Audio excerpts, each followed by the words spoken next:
Wise risk management को लेके भाई पूछ रहे हैं कि रिस्क कैसे मैनेज करना चाहिए, दिन का कितना लॉस लेना चाहिए। तो देखो यार, ये दिन का जो लॉस है ना वो डिपेंड करता है पर्सन टू पर्सन कि आप एक दिन के अंदर कितना नुकसान उठा पाते हो। ठीक है, तो पुलकित भाई का एक क्वेश्चन है, तो पुलकित भाई से बात ही कर लेते हैं। पुलकित, कॉल अटेंड करो यार। Hello. Hi Pulkit, how are you? ये बस यार बढ़िया। पुलकित, यार मुझे ये बताओ कि आप क्या जॉब करते हो, क्या बिजनेस है आपका? मैं एक्चुअली सेल्फ एम्प्लॉयड हूँ, मेरी शॉप है। और बता। अभी जो मेरी फ्लेक्स कैश, तो जितने भी मेरे जैसे बुक्स वगैरह थोड़ी बहुत कमी थी, और हम्म। जैसे मैंने पढ़ी, आपने भी एक तो लिंक दिए थे ओके। जब आपका टेलीग्राम चैनल पे ओके। पीडीएफ की बुक्स वगैरह थी, तो उसमें यही था कि भाई 1 से 2% का रिस्क लेते हैं सर, जो मैं मतलब यूजुअली लेता हूँ। और 4 से 5। मैं आपको बताता हूँ। देखो देखो, आपने बात की कैपिटल के बारे में कि आपकी कैपिटल है 4 से 5 लाख रुपए की। मेरे भाई कैपिटल से देखो फर्क ही नहीं पड़ता। कैपिटल आज के टाइम पे 4 लाख अरेंज करना, क्या आप 40 लाख भी अरेंज कर लोगे, I am sure about this. कोई बड़ी बात नहीं है। कोई भी चाहे आज के टाइम पे बड़ा पैसा, बड़ी कैपिटल अरेंज कर सकता है। कैसे अरेंज करेगा? बैंक से लोन ले लेगा। अगर अपने पास नहीं है तो, अपने पास है तो अपनी सेविंग्स निकाल लेगा, या फिर पेरेंट से मांग लेगा, भाई से मांग लेगा, दोस्तों से मांग लेगा। तो पैसा अरेंज करना is not a big deal. पैसा कोई भी अरेंज कर सकता है। मेन चीज ये है कि आप कितना रिस्क उठा सकते हो, कितना पैसा उसमें से लूज कर सकते हो। ये तो हो गया आपका कैपिटल की बात कि आपने 40 लाख रुपए रख लिए, आपने 50 लाख रुपए रख लिए, as per your trading style. आप हेजिंग करके चलते हो, वहां पे आपको ज्यादा पैसा चाहिए। मतलब कि कई लोग हेज बना के छोटे छोटे प्रॉफिट्स निकालते हैं, 2-3 दिन के लिए अपनी पोजीशन होल्ड करते हैं, तो वहां पे उनको बड़ी कैपिटल चाहिए होती है। छोटा सा रिटर्न आता है पर वो सेफ होता है। कई लोग क्या करते हैं, सेलिंग करके चलते हैं। अब सेलिंग के लिए क्या है कि ज्यादा पैसा चाहिए होता है, तो आपको बड़ी कैपिटल चाहिए। पर बड़ी कैपिटल का मतलब ये नहीं है कि आप उसमें से कोई बड़ी रकम या कुछ परसेंटेज लूज कर सकते हो।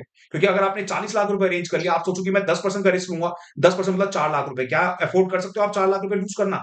नहीं कर सकते।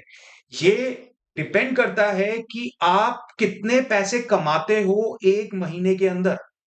तो if you don't mind sharing, Pulkit, कितना पैसा अप्रोक्सीमेटली आप महीने में कमाते हो, साल में कमाते हो? सर मेरा रहता है 30 40,000। 35 to 40,000 रुपीज रहता है आपका मंथली। ठीक है। साल का आपका लगभग 4 साढ़े 4 लाख रुपए आप कमा लेते हो। ठीक है।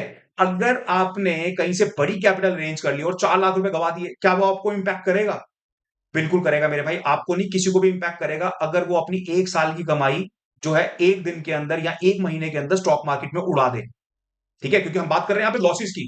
लॉसेस जो है वो पॉसिबल है स्टॉक मार्केट के अंदर, किसी को भी कभी भी नुकसान हो सकता है। ठीक है। तो इतनी बड़ी कैपिटल पहले तो नहीं रखनी। दूसरी चीज, इतना बड़ा रिस्क नहीं लेना। 4 लाख रुपए का, 4 लाख रुपए आप गवा नहीं सकते, ना ही एक महीने के अंदर, ना ही एक दिन के अंदर। तो अब एक छोटी सी अमाउंट उसके अंदर जो कि होता है, मतलब अगर मैं अपनी बात करूं, जिस टाइम पे मैं जॉब करता था, तो मेरी कोशिश ये रहती थी कि मेरे को जो नुकसान हो ना, वो इतना नुकसान हो कि मेरा मूड अपसेट ना हो जाए। अगर मैंने नुकसान ले लिया 3:30 बजे के बाद, मैं कहीं मुंह लटका के ना बैठा हूं कि भाई ये क्या हो गया। या फिर कोई मेरे से आके ये ना पूछे कि यार ये क्या क्या बात हो गई, आज थोड़ा अपसेट नजर आ रहा है। तो ऐसा होता था गाइस, मेरा पर्सनल एक्सपीरियंस है जो मैं आप लोग के साथ शेयर कर रहा हूँ। मेरे से ऐसा होता था कि कभी मैंने लॉस बड़ा कर लिया तो मेरा मन नहीं करता था किसी से बात करने का। मेरे को लगता था चल यार ठीक है, मेरे को थोड़ा सा ना अकेले रहना है, थोड़ा सा सोचना है कि मैंने क्या किया, क्या गलती की। तो ऐसी नौबत ही नहीं आनी चाहिए। तो आपने इतना बड़ा नुकसान नहीं कराना। तो आपको ये देखना है, ये जितने भी लोग अभी ये वीडियो देख रहे हैं, जितने भी लोग अभी लाइव अवेलेबल है, मैं सभी के लिए ये चीज बोल रहा हूँ कि आपको ये देखना है कि कितना पैसा आप अफोर्ड कर सकते हो लूज करना एक दिन के अंदर। जो अगर चला जाए तो उसके बाद आपका मूड अपसेट ना हो, आपकी पर्सनल लाइफ में उसका इंपैक्ट ना पड़े। समझ लो पुलकित आप भी। जी। तो अगर मैं बात करूं अपनी मंथली सैलरी की या मंथली इनकम की, जैसे आपने बताया 35-40 हजार रुपए आप कमाते हो, क्या 35-40 हजार रुपए लूज करना आप अफोर्ड कर सकते हो? वो भी अफोर्ड नहीं कर सकते। 35-40 हजार रुपए अगर लूज कर दोगे एक दिन के अंदर, तो आपको कहीं ना कहीं लगेगा यार पूरा महीना जो मुझे काम करना पड़ेगा, मतलब उसका क्या, उसका अर्थ रहा। जो मैंने पूरे महीने के अंदर कमाई की थी, मैंने एक दिन के अंदर उड़ा दी। उससे भी क्या आप अपसेट हो गए? बिल्कुल अपसेट हो गया। कोई भी उसमें डिस्करेज हो सकता है। कोई से बड़ी बात नहीं है, सिर्फ आपकी बात नहीं कर रहा, कोई भी हो, अगर एक महीने का पैसा या एक साल का पैसा एक दिन में गवाएगा तो उसको लगेगा ही बुरा। बात आती है, क्या हम 2-4 दिन का पैसा या एक हफ्ते का पैसा अगर लूज कर दें जो हम कमाते हैं, तो उससे कुछ फर्क पड़ेगा? उससे इतना ज्यादा फर्क नहीं पड़ता। तो ये चीज आजमाई हुई है मेरी पर्सनली, और मैं जितने लोगों से बात करता हूँ, बहुत सारे ट्रेडर से बात करता हूँ, और जब मैं पूछता हूँ कितना नुकसान हुआ, अगर छोटा नुकसान हुआ होता है ना, तो ट्रेडर बोल देता है कोई बात नहीं सर, ये तो बहुत छोटा सा नुकसान है, 2,000 रुपए का नुकसान किया है, 5,000 तो मैं दिन के कमाता हूँ, चलता है। क्योंकि जो तुमने चीज पूछी थी वो तो मैंने बता दिया कि कितनी कैपिटल, कैपिटल कुछ ऐसा कंसेप्ट नहीं होता कि आपको इतनी कैपिटल रख के ट्रेड करना है या आपको 5 लाख ही रखने हैं, 50 लाख ही रखने हैं। आपको अपने ऊपर कंट्रोल रखना है कि सारी की सारी कैपिटल एक ट्रेड में यूज नहीं करनी, और आपका जो ट्रेडिंग स्टाइल है उसके हिसाब से आप अपनी कैपिटल अरेंज करके अपने अकाउंट में रख सकते हो। ठीक है, इनिशियली नए ट्रेडर को नहीं रखनी होती, क्योंकि नया ट्रेडर क्या करता है, भावनाओं में बह जाता है और वो ज्यादा पैसा यूज कर लेता है, पूरा का पूरा पैसा जो है बाइंग साइड पे एक ही स्ट्राइक प्राइस के अंदर लगा के वो सब उड़ा देता है दिन के आखिर तक। तो जितने नए ट्रेडर्स हैं, initially start with paper trading, paper trading के बाद धीरे धीरे आगे बढ़ेंगे, वहां पे एक एक लॉट से काम करना शुरू करेंगे, एक एक लॉट जितनी कैपिटल ही रखनी है। पर जब आप कॉन्फिडेंट ट्रेडर बन गए, जब आपने सीख लिया काम करने का क्या तरीका है, उसके बाद आपने राइटिंग करनी है, अकॉर्डिंगली अपनी बड़ी कैपिटल रख सकते हो। पर इसका मतलब ये नहीं कि आप बड़ा नुकसान भी लोगे।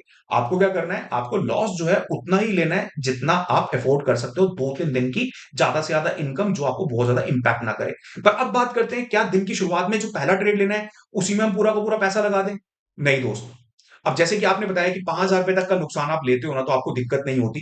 तो भाई 5,000 रुपए को बांट दो कम से कम भी 3 पार्ट्स के अंदर, क्योंकि जरूरी नहीं है जो पहला ट्रेड आप लोगे वो सही चला जाए। ज्यादातर तो वैसे हमारा सेटअप इस तरह से काम करता है कि पहला ट्रेड ही हमारा सही चला जाता है और उसके बाद दूसरा तीसरा ट्रेड लेने की जरूरत नहीं पड़ती।